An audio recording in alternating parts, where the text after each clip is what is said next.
Bonjour, je suis Julie, étudiante SGM en reconversion professionnelle. Moi, je suis Thibaut. Donc, nous avons travaillé sur un projet cette année sur la renouée du Japon, une plante invasive qu'on retrouve beaucoup en Savoie. Et donc, on a souhaité avec Thibaut trouver des solutions de valorisation. Pour ce faire, on s'est rapproché d'une entreprise, Rhizomex, qui est située au Bourget-du-Lac. Donc Luc Jagère, je suis le fondateur et président de Rhizomex. C'est une start-up de l'économie circulaire basée sur en fait, la valorisation et l'éradication de renouée du Japon, qui est une plante envahissante qui pousse dans nos régions. Alors pour la petite histoire, on utilise, en fait, on a la licence exclusive d'un brevet qui a été développé à l'université de Savoie-Mont-Blanc, au laboratoire Editem, et qui utilise des ultrasons pour extraire des molécules qui se trouvent dans les rhizomes, qui est la tige souterraine de la renouée du Japon. Et donc quand les étudiants de l'IUT sont venus en me disant on aimerait bien faire quelque chose autour de la partie aérienne de la renouée du Japon, ça m'a tout de suite intéressé parce que nous, on utilise plutôt la partie souterraine et on n'avait pas du tout envisagé de faire quoi que ce soit sur la partie aérienne. Donc on a signé une convention ensemble.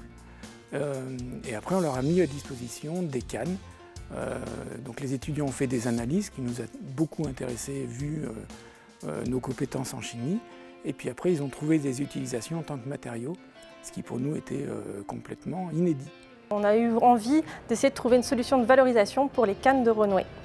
Du coup, on a commencé par faire une caractérisation chimique en se servant d'une thèse existante sur le bambou. Du coup, on a caractérisé principalement la fibre en faisant diverses expériences qui étaient très longues avec des montages à reflux. On s'est rendu compte qu'il y avait beaucoup de cellulose, ce qui nous a permis d'ensuite envisager des applications comme du papier artisanal.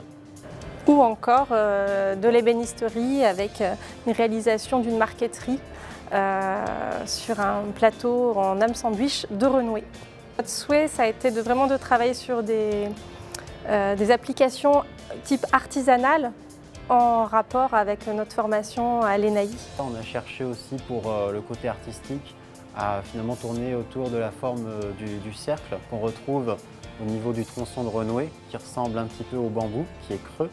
La presse chauffante permet de réaliser des échantillons circulaires de 10 cm.